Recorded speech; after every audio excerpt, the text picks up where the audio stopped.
the story that we're going to be telling the new buyer. Look, we've already proven this out with the fact that you've done this.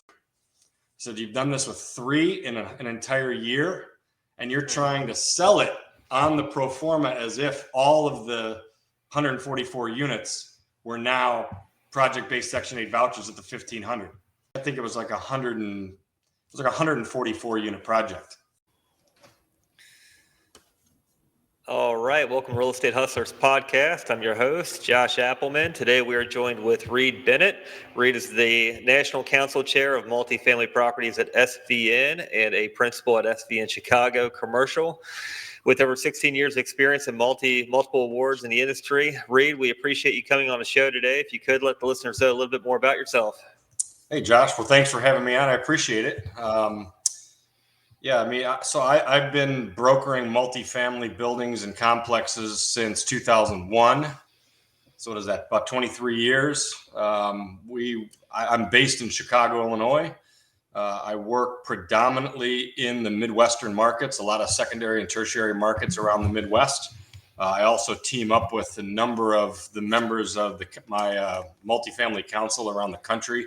And we work on deals in multiple states around the country with a lot of the boots on the ground that we have. So happy to connect with you and talk a little real estate, market rate, and affordable housing, whatever. Yeah, for sure. Let's go back before. What got you into to brokerage and getting into multifamily?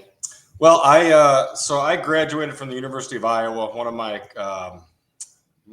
roommates at Iowa actually stayed back when all of my buddies did their victory lap, the fifth year seniors.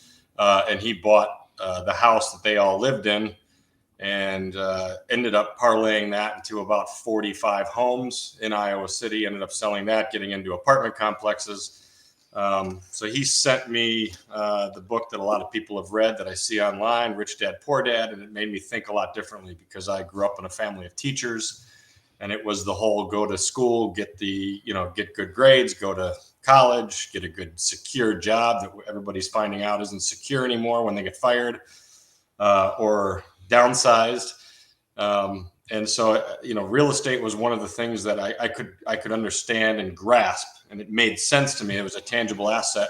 I started really reading everything I could about multifamily because I was just drawn to multifamily assets because I could understand, everybody needs a place to live. I need a place to live. I can buy a 3-flat, 4-flat, rent it out, live in the basement of the unit, rent out the other 3, and then have them pay for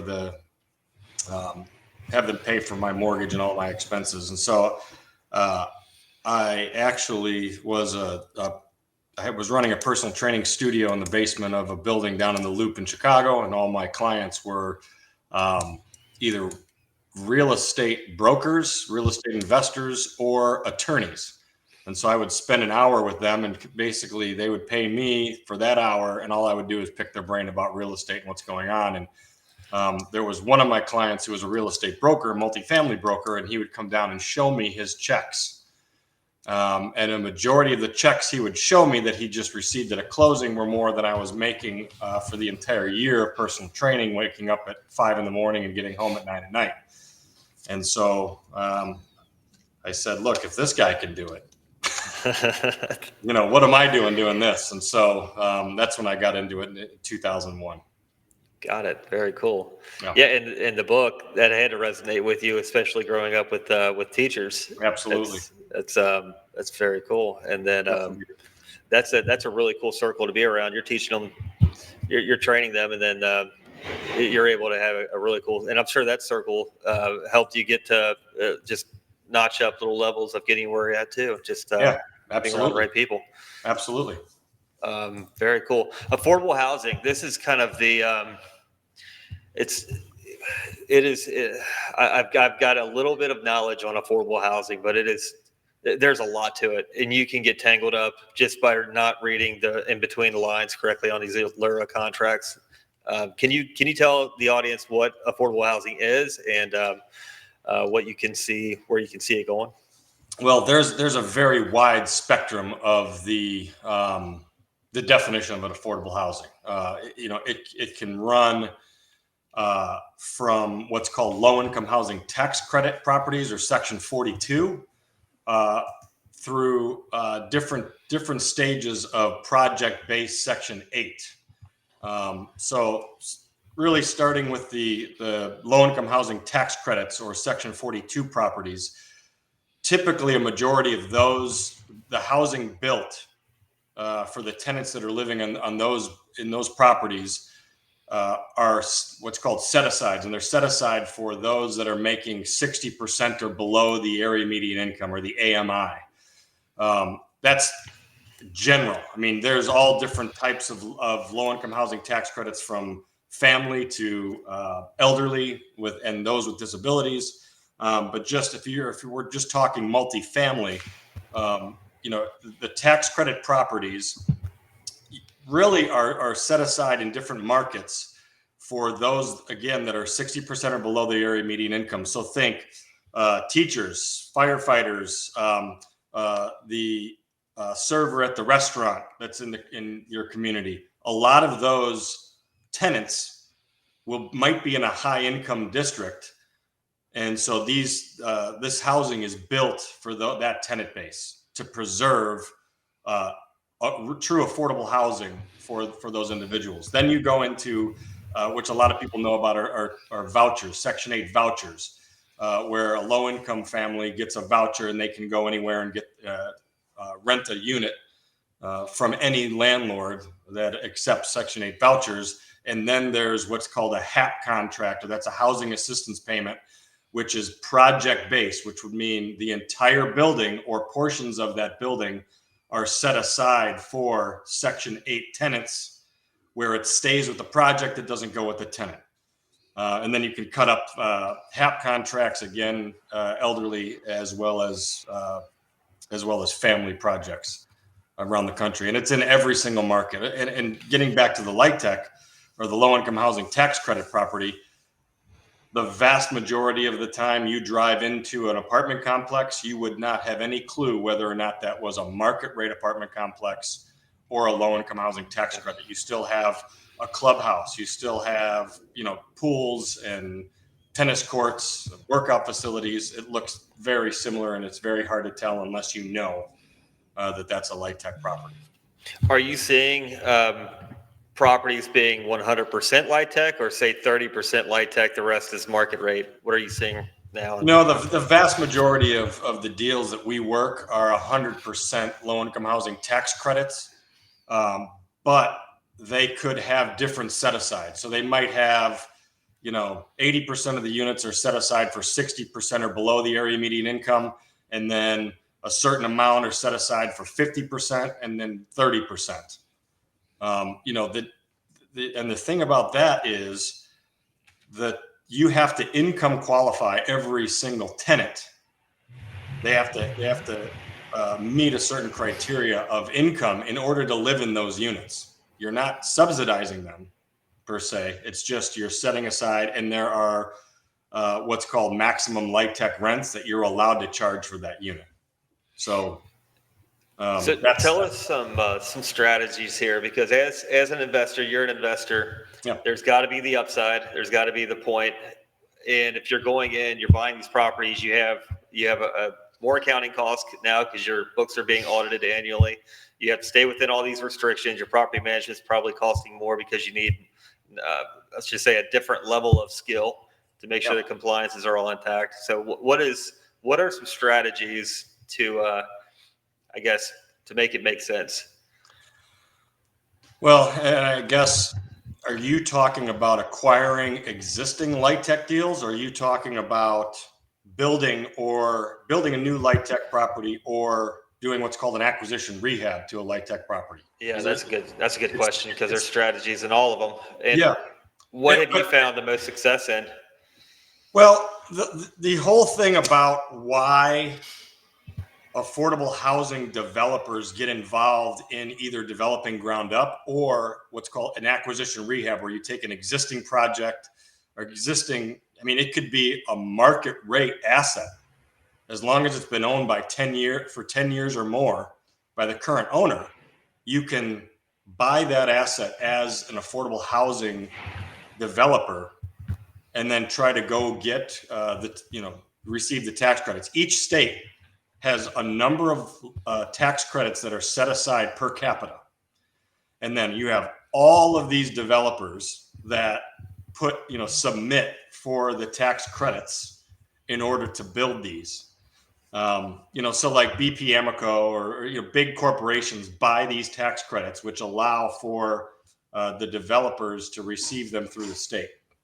And it's a process that takes a significant amount of time and money for these affordable housing developers to go through in order to just qualify to receive those funds. So you can put a package together. It might cost them $60,000, $70,000 to submit the package, and they might not receive the credits. But if they do, there are developers fees and administrative fees that they receive, in order to put these deals together, because they're very, there's a lot of bureaucratic red tape they have to go through in order to, win these awards, and has to score well. So you do need to have, a significant incentive in order to provide the affordable housing. On the flip side, and we could talk about this as well, once a property is developed using these tax credits, there's a 30-year affordability component that you have to maintain the affordability for that project, and it's broken down typically into two 15-year periods: the initial period and then the extended use period. And what we're seeing, especially in this market now, are, especially after the 15-year initial compliance period, we see market rate buyers buying those deals, buying those assets. And you can do, I guess there are three strategies you can use when you buy an existing low-income housing tax credit property. One is you can just simply continue to run it as is.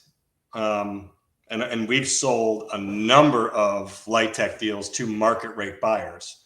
And if you're sitting in a market where the max light tech rents, this happens especially in secondary and tertiary markets, where the max light tech rents are sometimes even more than you can achieve in the market on a market rate unit. So the market rate buyers say, I don't care, I'll income qualify them, because all of the tenants that are in this particular market will likely qualify as 60% or below the area median income.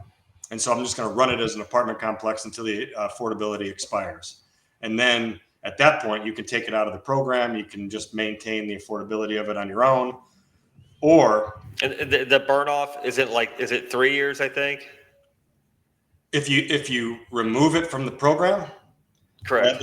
So that's another strategy called the qualified contract. So if you're going to remove it, you have to. We could do a whole call on this process, but you have to put it out to the market, the affordable housing market, and at a price that really nobody is going to achieve. But if an affordable housing buyer picks it up, then they hit your target number, you're out. Otherwise, it does take. You have to freeze the rents while it goes through that process. It does probably take about 2 years to remove it out of that program. And then the third strategy would be to re-syndicate it, because especially after year 15, they're either 15 years old or they were rehabbed 15 years ago. And so, a lot of them qualify, especially if they're in what's called a qualified census tract or, another scoring platform that they score well. You can receive tax credits and go through the project again and do a new tax credit strategy with that property. So there's just a multitude of ways. And that's what we find pretty exciting when we're working these deals is, when we offer a deal, like right now we have a 105 unit light tech deal, and we have buyers from all over the spectrum, from affordable housing to nonprofit to market rate groups, and they all look at it with a different execution strategy. And so we're able to maximize the value for the seller by saying, look, if you look at this particular kind of buyer that's going to go through this process again, it's going to be a lengthier process, and you don't know if you have a deal at the end, but they might be paying 15 or 20% more than a market rate buyer will pay. Sometimes it's the exact opposite. So, how do you find alpha though? Like, is it just develop it? You don't bring on any investors because you're selling the tax credits for your equity. Is it the long game where 15 years you're going to get your multiple? Is it just is it off the cash flow? When you're talking about from the initial onset of a light tech development, usually it's a developer's fee. Okay. They used to receive it up front. Majority of the deals that we're seeing now, they're deferring them. You have to defer the developer's fee in order to win the credits. So, depending on what happens to the property during that 15-year period, will determine whether or not you get your developer's fees. But the tax credits burn off after the first 10 and a half years. And that's then kind of the incentive. Like, you've got to have the carrot on the stick for developers to want to do affordable housing. Absolutely. So they're making them wait for that, and then that would deter a new developer from. I mean, you need cash now too. You got to pay for cash out that's going on expenses. So I guess, and plus you've got all of this cash out on just a what if it goes through. Yeah. And they're willing to take that gamble. So I guess they do enough due diligence up front that they've got a good feeling that this would be well suited space for this type of development, and these people at council would probably vote yes. Yes. Yeah, and it's such a niche market that I know the attorneys, and there are particular law firms in each state that a majority of the awards go to their clients. There's one here in Illinois where my understanding is it's a little over 80% of the awards go to this particular law firm's client base. And that's where the city kind of knows the quality of their paperwork too, and they know the process. They know they're going to be up and up with everything. Sure. And it goes back to who you know. Now, if you're buying a light tech, have you ran into any scenarios where they've overpaid for it and then the property goes into distress? And we know where it goes from there, but that can happen because you're caught in contracts. You can't raise rents. Like, somebody's just ignorant to the program, and can you tell us some experiences you've had on those fronts? 100%. So we just a few months ago, we had a conversation with a group that's syndicating a low-income housing tax credit deal. They bought it. It was, I want to say it was in year 14. So I think they were assuming in year 15 it was out of the program. But then, maybe they didn't. I don't want to make assumptions, but you still have the extended use period. They have to maintain the affordability. Their strategy was to go in and really re-tenant the entire property with Section 8 voucher tenants. Because the Section 8, let's take a number. So let's say that the max light tech for a 2-bedroom at this property was $1,100. Well, the Section 8 vouchers were $1,500. So what they were doing was, which, it was an interesting concept if it worked, but they were trying to re-tenant the whole thing with Section 8 vouchers. But you can't necessarily kick out a light tech tenant that's in there, because that's what it was built for. It was built to provide the housing for the 60% or below the AMI. So unless you have a reason not to renew that tenant, it didn't work as fast as they thought. They thought there would just be like a high turnover with the property. Somebody would leave, a tenant would leave, and they would just turn it and put in a voucher. Well, they had been in the project for almost a year. And I said, okay, great. So let's look through your rent roll and show me how you can substantiate. I think it was like 144 unit project.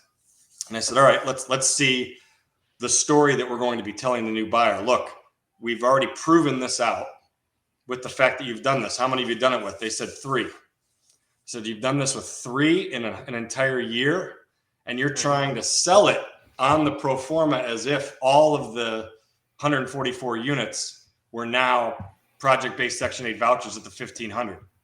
I said, it's not going to happen. They're like, well, we have a bridge loan that comes due next month. And it was predicated upon them, taking their business plan, through and having 50-60% of these done. So they're proving it up and then selling it on the back end. So I have seen that where that's going to be a problem for them. Yeah, that's going to be a tough lesson learned. I have heard of a voucher overhang strategy. Are you familiar with that? No, what's the voucher? Voucher overhang, where you're basically using a Section 8 voucher to gain market rate rents. And I want to say that that's with existing tenants somehow, that they have them fill out applications and then you get income from one end and income from the other end. But again, that might show my ignorance to the program, because there's so many different nuances and do's and don'ts. But if you get caught up in the don'ts, then they can. I know that they can technically foreclose on the property too if you're re-tenanting. Yeah. Well, the housing authority, in that location, you definitely have to meet that criteria. And the thing is, these deals are made up of GPs and LPs, right? And the LPs, the limited partners, are usually the big money partners and money players that have probably 98, 99% of the deal. And the GPs that are running the deal have, 0.0 something to 1% of the deal. And so, sometimes a lot of the life tech sales that we've sold and currently right now are in contract with are LP driven, because the LPs want out. Sometimes the GPs want to buy out the LPs, and that's just in their business plan. And then we've found that you have much more success when there's a GP that owns both the GP and the LP interests, and can make that determination, because more often than not, there's a significant difference in the value perspective that a GP and an LP have when you're sitting there trying to sell it, when they're both involved in the transaction.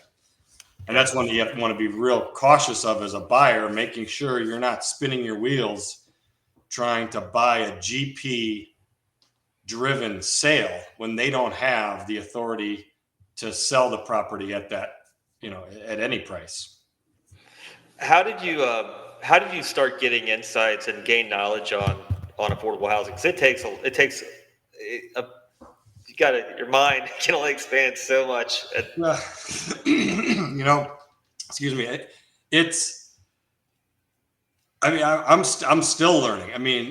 So I brought on my business partner in 2009, and 2009 was a time when, I was dabbling in affordable housing a little bit here and there. I had, I think, 55 or 56 affordable housing focused clients in my database that I was learning from. And there was one in particular, and he said, hey, look, if you're going to be talking to somebody that owns a light tech deal or a HAP deal, here's the laundry list of things that you need to ask that owner to give you. You can't just call up a light tech owner and say, hey, can I get a rent roll and a trailing 12-month statement, and I'll give you a value of your property. They're going to be like, this person doesn't have any clue what they're talking about.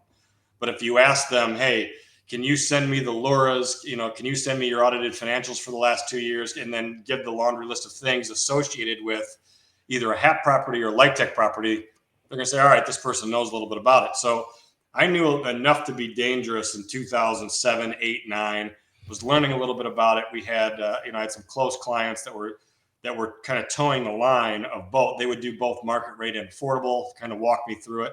I brought my business partner on, who is a CPA and really understood how to read the audited financials quickly. So I said, hey, look, and I don't know if you were involved in real estate in 2009 and 10, but nobody knew what to do during that time period, because everything, was going back to banks, and the deal volume was worse than it was, last year, the year before last.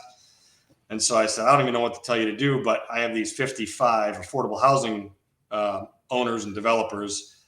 Let's build this out, because in a downturn in a market, affordable housing kind of skyrockets, because the people that are on the cusp of market rate and affordable housing end up being pushed into an affordable housing property. So we took that from 55 or so to 955 developers, owners, and operators around the country that focus on this. And we started, that we created an acronym, Google Drive sheet of acronyms within affordable housing, because it goes on forever. And we'll be sitting there, 10 years ago, we were sitting there in a deal, and it's like the attorneys asked for this particular acronym, and I'm like, what the hell's that? He's like, I don't know. And we're looking it up. And so we add that to the acronym list that we've kept, because it's such a niched out market. We're still something new pops up on a different deal. We sold this deal in Lubbock, Texas one time that was a 99.99% controlling limited partnership interest on a 99-year land lease with a quasi-governmental agency that had to remain in the deal in order to get 100% real estate tax abatement. That deal was so complex that it took a couple years to get that done, but I learned every single one of these deals, I learned so much information from these. So 2009 is when we really started focusing on that. So, that goes like find the business that has the biggest moat around it. And affordable housing has a huge moat because that's the barriers to entry, is that you need to be extremely savvy, knowing the nuances, knowing the in between the lines of the LURA contract and the just everything that the program puts out there, but you have to understand it too. And then one thing that reads this means another thing over here. It's just connecting the dots, and it takes a lot of brain power to even understand it to get in the game. And the properties that come online, they're like very, very attractive per unit price. Of course, price per pound. Everybody's all over those, and they call you, and we get offers from all over the place where it's like, here's my offer. And you can tell they have no clue what they're talking about, but they're saying, look, if the deals in this market are $160,000 a door and you're selling this one for $90,000 a door, I'll figure it out. But it's like, you don't understand that there are limited distributions, and that the capital stacks on some of these things with, forgivable debt or evaporating debt, it's extraordinary. And then there's city notes and, other things that that are underlying that, some of the buyers come on and they say, look, I'm going to include that in my capital stack and for the consideration. But if they're forgivable notes in 2 years, 3 years, 5 years, you really have to understand how you're going to view those, or if there are grants associated with these that are forgivable at the end of a certain period. It's just very, it's very niched, and the nuances are involved are pretty significant that you have to understand.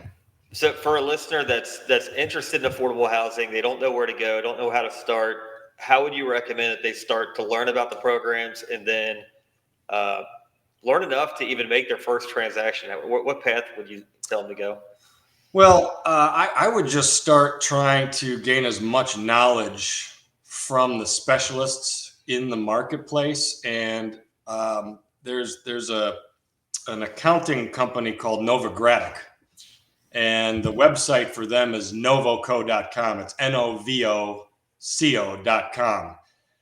You go onto their website if you have a hard time sleeping at night, and they have every single niche within historic tax credits, low-income housing tax credits, every program you can possibly imagine is sitting on their website.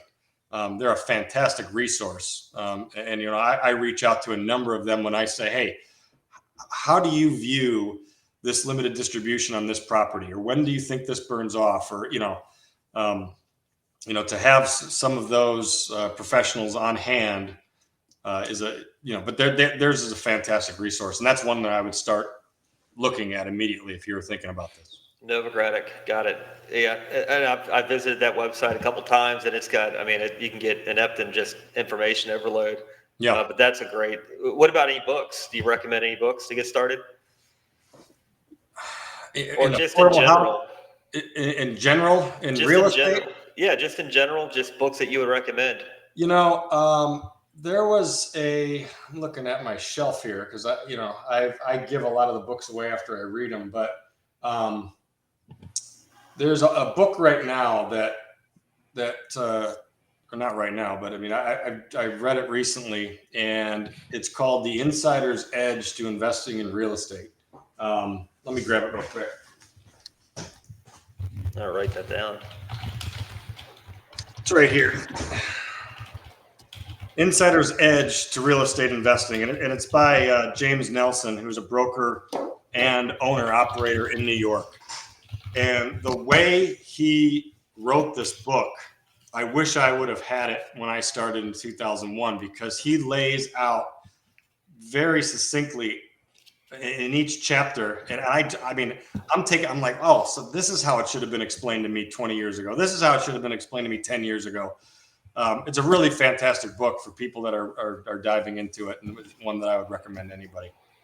Yeah, there's the blueprint, the path best taken. Those are the books that are just absolute gold. You can spend so much time trying to connect dots for sure. Yeah. Very cool. Reid, if somebody wants to reach out to you, learn more about yourself, your brokerage, work with you, how can they get a hold of you? I mean, you can find me on LinkedIn. I try to be pretty visible there. You can also reach out to me on my cell number, which I can share with you right now or in the notes, whatever you prefer. Whatever you want to do. It's this will go live, so whatever you want to do. My cell number is 773-251-7342. Find me on, LinkedIn's the easiest, because in most search engines, when you type in somebody's name, that's the first thing that pops up. Very cool. Reid, we truly appreciate all the nuggets today on affordable housing. Appreciate your time, and I certainly look forward to following you. Thank you. All right, Josh. Thanks a lot. Thanks.